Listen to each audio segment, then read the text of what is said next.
Hi, സുനീറാണ്. Hair transplant ചെയ്ത വ്യക്തിയാണ്.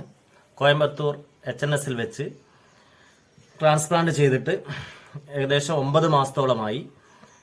എൻ്റെ ട്രാൻസ്പ്ലാന്റേഷന് 35,000 രൂപയുടെ അടുത്ത് മാത്രമേ ചെലവ് വന്നിട്ടുള്ളൂ. അതായത് മുൻഭാഗത്ത് 3500 ഗ്രാഫ്റ്റുകളാണ് വെച്ചിട്ടുള്ളത്.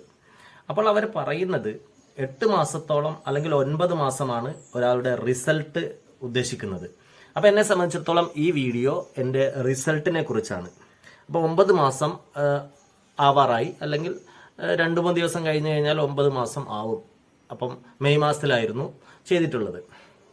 അപ്പം അതുപോലെ തന്നെ ഇപ്പോൾ എങ്ങനെയൊക്കെയാണ് എൻ്റെ ജീവിത രീതികൾ, ആഹാരശീലങ്ങൾ അല്ലെങ്കിൽ കുളിക്കൽ, ഇതേപോലെയുള്ള മരുന്ന് കാര്യങ്ങളൊക്കെ ഉപയോഗിക്കുന്നുണ്ടോ, അല്ലെങ്കിൽ PRP, ഇത്തരം ഡീറ്റെയിൽസുകളാണ് ഈ വീഡിയോയിൽ ഞാൻ പറയാൻ പോകുന്നത്. അപ്പം കഴിഞ്ഞ വീഡിയോ ചെയ്തിട്ട് ഏകദേശം ഒരു 10-40 ദിവസമായി ആയിട്ടുണ്ട്. വീഡിയോ ചെയ്യാൻ കുറച്ച് വൈകിപ്പോയി. അപ്പം എന്തായാലും ഈ വീഡിയോ മുഴുവനായിട്ട് കാണുക. അതുപോലെ തന്നെ എൻ്റെ ചാനൽ ആരെങ്കിലും സബ്സ്ക്രൈബ് ചെയ്തിട്ടില്ലെങ്കിൽ സബ്സ്ക്രൈബ് ചെയ്തുകൊണ്ട് തന്നെ കാണുക, ലൈക്ക് ചെയ്യുക, നിങ്ങൾക്ക് ഇഷ്ടപ്പെട്ടെങ്കിൽ മറ്റൊരാൾക്ക് ഈ വീഡിയോ ഷെയർ ചെയ്യുക. അപ്പം നമ്മുടെ വിഷയത്തിലേക്ക് കടക്കാം. അപ്പം ഞാൻ പറഞ്ഞതുപോലെ 9 മാസമായിട്ടുണ്ട് ട്രാൻസ്പ്ലാന്റേഷൻ കഴിഞ്ഞിട്ട്. HNS വെച്ചിട്ടായിരുന്നു. ഈ ഒരു 4 വിരലുണ്ടല്ലോ, ആ ഭാഗത്ത് മാത്രമാണ് ചെയ്തിട്ടുള്ളത്. എൻ്റെ പഴയ ഫോട്ടോ നോക്കിയാൽ നിങ്ങൾക്ക് മനസ്സിലാവും, ഒരു 7th ഗ്രേഡ് കഷണ്ടിക്കാരനാണ്. അപ്പം അങ്ങനെയുള്ള ഒരു കഷണ്ടിക്കാരനാണ് എത്രത്തോളം റിസൾട്ട് ഒരു ഒന്നാമത്തെ അല്ലെങ്കിൽ ആദ്യ സിറ്റിങ്ങിൽ എത്ര റിസൾട്ട് അയാൾക്ക് പ്രതീക്ഷിക്കാം എന്നതും കൂടി ഈ വീഡിയോയിലാണ്. അപ്പം പല ആളുകളും എല്ലാ ആംഗിളുകളും ഒരു പക്ഷേ കാണിച്ചെന്ന് വരില്ല അവരുടെ വീഡിയോ ചെയ്യുമ്പോൾ. അപ്പം ഞാൻ എൻ്റെ സ്വന്തമായിട്ട് തന്നെ ഷൂട്ട് ചെയ്തതാണ്. പിറകിലെ ഭാഗം കൂടി കാണിക്കുന്നു. അപ്പം ഈ മുൻഭാഗത്ത് നോക്കിക്കഴിഞ്ഞാൽ പക്ക ഒക്കെയാണ്. ശരിക്കും പറഞ്ഞാൽ നമ്മളൊന്ന് വിടർത്തി കഴിഞ്ഞാൽ ഉള്ളൊക്കെ കാണും കേട്ടോ. പക്ഷെ ഒരു ഫോട്ടോ എടുക്കുകയാണ് അല്ലെങ്കിൽ ഒരു വീഡിയോ എടുക്കുകയാണ്, ഈ വീഡിയോയിൽ തന്നെ അത് വ്യക്തമാണല്ലോ, നമ്മൾ തന്നെ മാറിപ്പോകുന്നു. അപ്പം അത്രയും പക്ക റിസൾട്ടാണ്. മുടിയൊന്നും കൊഴിഞ്ഞൊന്നും പോകുന്നില്ല. അപ്പം ഈ ഒരു പ്രത്യേക രീതിയിലാണ് അവരെൻ്റെ ഇത് ചെയ്തിട്ടുള്ളത്. പക്ഷേ പിറകിലേക്ക് നോക്കുമ്പോഴാണ് നമ്മുടെ പ്രശ്നം വരുന്നത്. ഇത്രയും ഭാഗത്ത് മാത്രമേ ചെയ്തിട്ടുള്ളൂ, മുടി വെച്ചിട്ടുള്ളൂ. അവിടെ വളരെ പക്കയാണ് എന്ന് പറഞ്ഞു കഴിഞ്ഞാൽ ഫോട്ടോക്ക് പോസ്റ്റ് ചെയ്യുമ്പോഴോ വീഡിയോ എടുക്കുമ്പോഴൊന്നും യാതൊരു കുഴപ്പമില്ല. നമ്മുടേതായിട്ടുള്ള ഫേസ് തന്നെ മാറിപ്പോവാണ്. നമ്മുടെ ഹെയർ ലൈൻ ഇങ്ങനെ വരച്ചിട്ടുണ്ട്. പല ആളുകളും ഹെയർ ലൈൻ താഴ്ത്തി വരക്കാനൊക്കെ പറയുന്നുണ്ട്. അല്ലെങ്കിൽ ചില സെൻറ്ററുകളെ സംബന്ധിച്ചിടത്തോളം എന്താണ്, അല്ലെങ്കിൽ HNS അങ്ങനെ ചെയ്തു തരുന്നില്ല എന്നൊക്കെ പറയുന്നുണ്ട്. ശരിക്കും ഇങ്ങനെയുള്ള ഒരു ട്രാൻസ്പ്ലാന്റേഷൻ എന്ന് പറഞ്ഞു കഴിഞ്ഞാൽ നമുക്കൊരു സജഷൻ വെക്കുക എന്നല്ലാതെ അതിൻ്റെ ഫൈനൽ ഡിസിഷൻ എടുക്കുന്നത് ഡോക്ടറാണ്. ഇപ്പം എന്നെ സംബന്ധിച്ചിടത്തോളം അപ്പം ഇങ്ങനെ ഇത്രയൊരു ഭാഗം മാത്രമേ ചെയ്തിട്ടുള്ളൂ. 3500 ഗ്രാഫ്റ്റാണ്. അപ്പം നമ്മളെപ്പോഴും റിക്വസ്റ്റ് ചെയ്യും, കുറച്ചും കൂടെ പിറകോട്ട് കിട്ടുമോ. അപ്പം അങ്ങനെ പിറകോട്ടാക്കി കഴിഞ്ഞാൽ ഇപ്പോഴത്തെ റിസൾട്ട് തന്നെ ശരിക്ക് നമ്മളൊന്ന് വിടർത്തി നോക്കിക്കഴിഞ്ഞാൽ ഉള്ളിൽ ശരിക്ക് കാണാം. അപ്പം അങ്ങനെ ഈ ഒരു സാധനം നമ്മൾ മറ്റേതെങ്കിലും ഒരു സ്ഥാപനമോ അല്ലെങ്കിൽ എവിടെയെങ്കിലും പോയി കഴിഞ്ഞാൽ കുറച്ചും കൂടി പിറകോട്ട് നീട്ടിക്കഴിഞ്ഞാൽ എന്തായിരിക്കും അവസ്ഥ. ഇപ്പം തന്നെ ഇത്രയും ഏരിയയിൽ ഉള്ളു നമുക്ക് കാണുന്നുണ്ട്. അപ്പോൾ ഇതൊന്നും നമ്മുടെ റിസൾട്ട് എന്നുള്ള കാര്യത്തെ മോശമാക്കുന്നില്ല കേട്ടോ. എൻ്റെ റിസൾട്ടിൽ ഞാൻ 100% തൃപ്തിയുണ്ട്. ഇപ്പം നമ്മുടെ ഒരു ഹെയറിൻ്റെ ഒരു ശരിക്കും ഒരു ഫേസിൻ്റെ ഒരു ഷേപ്പ് തന്നെ മാറിയില്ലേ. അപ്പം എന്നെ കാണുന്ന പല ആളുകൾ, എൻ്റെ സുഹൃത്തുക്കൾ അല്ലെങ്കിൽ സഹപ്രവർത്തകർ, അവരൊക്കെ പറയുന്നുണ്ട് എന്തിനായിരുന്നു ഇത്രയും ലേറ്റ് ആയത് ഇത് ചെയ്യാൻ വേണ്ടിയിട്ട്. അപ്പം എന്നാൽ ചില പ്രയാസങ്ങൾ കൂടി ഉണ്ട് കേട്ടോ.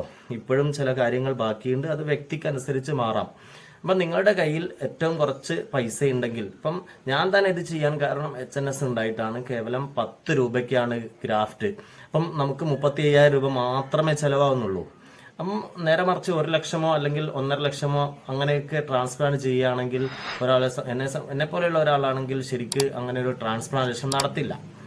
അപ്പം ഇങ്ങനെ നമുക്ക് എന്ത് ചെയ്യാം, നമ്മൾ ഉദ്ദേശിക്കുന്ന റിസൾട്ടിലേക്ക് മാറ്റാൻ കഴിയും. അപ്പോൾ പല ആളുകളും പല സ്ഥാപനങ്ങളെയും ഒരുപക്ഷെ മോശമാക്കി പറഞ്ഞേക്കാം. നിങ്ങൾക്ക് എവിടെ വേണമെങ്കിലും ട്രാൻസ്പ്ലാന്റേഷൻ നടത്താം, നിങ്ങളുടെ വീടിനടുത്തോ അല്ലെങ്കിൽ സൗകര്യമുള്ളതോ നിങ്ങളുടെ ഫ്രണ്ട്സ് ചെയ്ത സ്ഥലത്തോ അവിടെയൊക്കെ. അപ്പോൾ എവിടെ നിന്ന് ചെയ്തു കഴിഞ്ഞാൽ എൻ്റെ അഭിപ്രായത്തിൽ അവർ പറയുന്ന രീതിയിൽ നമ്മുടെ മുടിയെ സംരക്ഷിച്ചു കഴിഞ്ഞാൽ തീർച്ചയായിട്ടും ആ റിസൾട്ട് അവിടെ നിൽക്കും. അപ്പം ഞാൻ എൻ്റെ മുൻഭാഗത്ത് പക്ക ഓക്കെയാണ്, നല്ലതുപോലെ ഉണ്ട്. നേരെ മറിച്ച് പിറകിൽ മുടി എത്രത്തോളം ഉണ്ടെന്ന് അറിയില്ല. മറ്റൊരു ഈ ഒരു ഭാഗത്ത് എന്തില്ല, ഇപ്പോൾ ശരിക്കും മുടിയില്ല, ഒരു നേർത്ത മുടിയുണ്ട് കേട്ടോ. അപ്പം എന്നോട് ഡോക്ടർ പറഞ്ഞിരിക്കുന്നത് 2ാമത്തെ സിറ്റിങ്സിൽ നമ്മുടെ താടിയിൽ നിന്നും അതേപോലെ താടിയിൽ നിന്ന് എടുക്കാമെന്ന് പറഞ്ഞിട്ടുണ്ട്. അതേപോലെ ഇവിടെയും ഒക്കെ ചേർത്തുകൊണ്ട് ഒരു 2500 ഗ്രാഫ്റ്റ് ചെയ്തുകൊണ്ട് ചെയ്യാം. അപ്പം എന്നാലും എന്ത് ചെയ്യുന്നില്ല, അവർ പ്രിഫർ ചെയ്യുന്നത് ഈ ഒരു ക്രൗൺ ഏരിയയിലാണ് പ്രിഫർ ചെയ്യുന്നത് എന്നാണ് പറഞ്ഞിട്ടുള്ളത്. അപ്പോൾ ഈ ഒരു ഭാഗത്ത് ചിലപ്പം ഗ്യാപ്പ് വന്നേക്കാം. എന്താ ചെയ്യാം? ഫൈനൽ സജഷൻ, നമ്മൾക്കൊരു സജഷൻ വെക്കുക എന്നല്ലാതെ ഡോക്ടർ എന്താ പറയുന്നത് അതിനനുസരിച്ച് ചെയ്യണം. എന്തായാലും ഞാൻ എൻ്റെ അടുത്തൊരു വെക്കേഷൻ സമയത്ത് എൻ്റെ ട്രാൻസ്പ്ലാന്റേഷൻ 2ാം ഘട്ടം ചെയ്യാൻ ഉദ്ദേശിക്കുന്നുണ്ട്.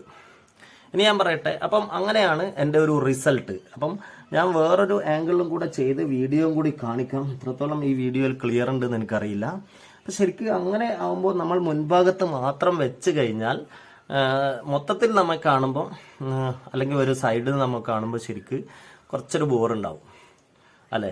അപ്പം അതുകൊണ്ട് തന്നെ പിന്നെ നമുക്കുള്ള ഓപ്ഷൻ എന്താണ്, കുറച്ചും കൂടി ഏരിയ കൂട്ടി വെക്കുക. ഏരിയ കൂട്ടി വെച്ചാൽ ചിലപ്പോൾ നമ്മൾ ഒന്ന് ചീകി വെക്കുമ്പോൾ തന്നെ അത് ഒരു പക്ഷേ ബോറായിരിക്കാം. പക്ഷെ പലരും പല രീതിയിലായിരിക്കും കാണുന്നത് കേട്ടോ. ഓക്കെ, അങ്ങനെയാണ്. ഇപ്പം നമ്മൾ ഭക്ഷണം കാര്യങ്ങളിലൊന്നും യാതൊന്നുമില്ല. പക്ഷെ കുറച്ച് നോൺ വെജൊക്കെ അല്പം കുറയ്ക്കുന്നത് എന്തായാലും നന്നാവും. വെജ് ഭക്ഷണമായാൽ നല്ലത് നമ്മുടെ മുടിക്ക് ആരോഗ്യത്തിന് വേണ്ടിയിട്ടാണ്. ഒരു വർഷത്തോളം അല്ലെങ്കിൽ 9 മാസം ആയല്ലോ, ഇതുവരെ എനിക്ക് അതിനെ സംബന്ധിച്ച് യാതൊരു പ്രശ്നം ഉണ്ടായിരുന്നില്ല. ചില ആളുകൾക്ക് ചൊറിച്ചിലുണ്ടാവുമെന്ന് പറഞ്ഞിട്ടുണ്ട്, അല്ലെങ്കിൽ താരൻ, ഇത്തരം കാര്യങ്ങളൊന്നുമില്ല. ഒന്നിടവിട്ട ദിവസങ്ങൾ ഞാൻ ഷാമ്പു ഉപയോഗിച്ചുകൊണ്ട് കഴുകാറുണ്ട്, അതേപോലെ വെളിച്ചെണ്ണ ഉപയോഗിക്കാറുണ്ട്. അതുകൊണ്ടൊന്നുമില്ല. നേരത്തെ ഡോക്ടർ എന്നോട് സജസ്റ്റ് ചെയ്തത് എന്താണെന്ന് വെച്ചാൽ നമ്മുടെ ഷവർ ഉപയോഗിക്കരുത് എന്നാണ്. എങ്കിൽ കൂടി ഷവർ ഞാൻ തലയിൽ വീഴുന്ന ഭാഗത്ത് എന്നാലും അല്പം എന്താവുന്നു സ്പീഡ് കുറച്ചുകൊണ്ട് തലയുടെ ഭാഗത്ത് ഷവർ ഉപയോഗിക്കുന്നുണ്ട്. എന്നിരുന്നാലും എൻ്റെ റിസൾട്ടിനെ അതൊന്നും ബാധിക്കില്ല എന്നാണ് കരുതുന്നത്. പിന്നെ ഭക്ഷണത്തിൻ്റെ കാര്യത്തിലൊന്നും യാതൊരു പ്രശ്നവുമില്ല. ഇപ്പോഴും ഒരു മരുന്നും ഉപയോഗിക്കുന്നില്ല. അപ്പം കഴിഞ്ഞ മാസം വരെ എൻ്റെ PRP കഴിഞ്ഞിരുന്നു. പുതിയ PRP ഒന്നും ചെയ്തിട്ടില്ല. ഏതെങ്കിലും ഒരു സമയത്ത് ഒന്നും കൂടെ HNS പോകണം, അല്ലെങ്കിൽ ഡോക്ടറുമായിട്ടൊന്ന് കൺസൾട്ട് ചെയ്യണം. അതിനുശേഷമേ ഇനി PRP വേണോ അല്ലെങ്കിൽ GFC വേണോ എന്നുള്ളതൊക്കെ തീരുമാനിക്കുന്നുള്ളൂ. അപ്പോൾ 2ാം ഘട്ടം ഞാൻ ചെയ്യാൻ ഉദ്ദേശിക്കുന്നത് ഒരു ഏപ്രിൽ മാസത്തിലാണ് ഉദ്ദേശിക്കുന്നത്. ഏപ്രിൽ മെയ് മാസങ്ങളിൽ ചൂടാണ് എങ്കിൽ കൂടി ആ സമയത്ത് ചെയ്യാനാണ് ഉദ്ദേശിക്കുന്നത്. ആരെങ്കിലും ഉണ്ടെങ്കിൽ നമുക്ക് ഈ വീഡിയോയുടെ പുറകിൽ കമൻറ്റ് ചെയ്യാൻ, നമുക്ക് ഒരുമിച്ച് പോയിട്ട് ചെയ്യാം, അല്ലെങ്കിൽ പരിചയപ്പെടുകയൊക്കെ ചെയ്യാലോ. പിന്നെ ഗുളികയും അതേപോലെ മറ്റൊന്നും കഴിക്കുന്നില്ല. മിനോക്സിഡ് പോലെയുള്ള സാധനങ്ങളൊന്നും സ്പ്രേ ചെയ്യുന്നില്ല. പക്ഷേ ഇപ്പോഴും നിൽക്കുന്ന ഒരു പ്രശ്നം എന്താണെന്ന് വെച്ചാൽ എൻ്റെ ഈ ഭാഗത്തൊക്കെ ഇപ്പോഴും നമ്മുടെ അനസ്തേഷ്യയുടെ ഒരു എഫക്റ്റ് ചെറുതായിട്ടുണ്ട്. അതായത് നമ്മളൊന്ന് അമർത്തി കഴിഞ്ഞാൽ കൃത്യമായിട്ട് ആ ഒരു സെൻസേഷൻ ഫീൽ ചെയ്യുന്നില്ല. അപ്പോൾ ചില വ്യക്തികൾക്ക് 2 മാസമോ അല്ലെങ്കിൽ 3 മാസമോ അല്ലെങ്കിൽ 4 മാസങ്ങൾ കൊണ്ടൊക്കെ അത്തരം കാര്യങ്ങളൊക്കെ മാറാറുണ്ട്. പക്ഷെ എനിക്ക് അത്തരം മാറിയിട്ടില്ല. അതാണ് മറ്റൊരു കാര്യം നിങ്ങളോട് ഷെയർ ചെയ്യാനുള്ളത്. എങ്കിൽ കൂടി ആകെ കൂടി പറയുകയാണെങ്കിൽ നമ്മളുടെ ഒരു ഷേപ്പ് തന്നെ മാറുന്ന, നമ്മൾ ആഗ്രഹിച്ച, എൻ്റെ ഒരു പഴയ അല്ലെങ്കിൽ ഒരു 10-14 കൊല്ലം മുമ്പേ ഉള്ള ഒരു ഫോട്ടോ ഞാൻ ഇവിടെ കൊടുക്കാം. ഏകദേശം അതിന് ഈക്വൽ ആയിട്ടുള്ള ഒരു ഫേസ് ഷേപ്പ് തന്നെയാണ് ഇപ്പോൾ നമുക്ക് വന്നിട്ടുള്ളത്. പല ആളുകൾ നല്ല രീതിയിൽ കമൻറ്റ് ചെയ്യുന്നുണ്ട്, വളരെ സന്തോഷം തോന്നുന്നു. അല്ലെങ്കിൽ നാട്ടുകാരെ സുഹൃത്തുക്കളൊക്കെ നല്ല വാക്കുകൾ പറയുന്നു. അപ്പോൾ എന്തായാലും നിങ്ങൾ മടിച്ചു നിൽക്കാതെ ഈ ഒരു ഉദ്യമത്തിലേക്ക് വരിക. ഒരു പ്രയാസവും ഉണ്ടാവുന്നില്ല. ഒരു 10 ദിവസത്തെ ബുദ്ധിമുട്ട് മാത്രമേ ഉള്ളൂ. അത്രയും സഹിക്കാൻ തയ്യാറായി കഴിഞ്ഞാൽ നിങ്ങൾക്ക് ഒരു നല്ല ഒരു എന്താ പറയുക, ഒരു ആത്മവിശ്വാസം തന്നെ വരും. ഈ ഒരു ആത്മവിശ്വാസം കൊണ്ടാണല്ലോ ഞാനും നിങ്ങളുടെ അടുത്തേക്ക് യൂട്യൂബുമായിട്ട് വന്നിട്ടുള്ളത്. അപ്പം വളരെ സന്തോഷം തോന്നുന്നു. ഒരിക്കൽ കൂടി പുതിയ വിശേഷങ്ങളുമായിട്ട് വീണ്ടും കാണുന്നവരെ എല്ലാവർക്കും ബൈ.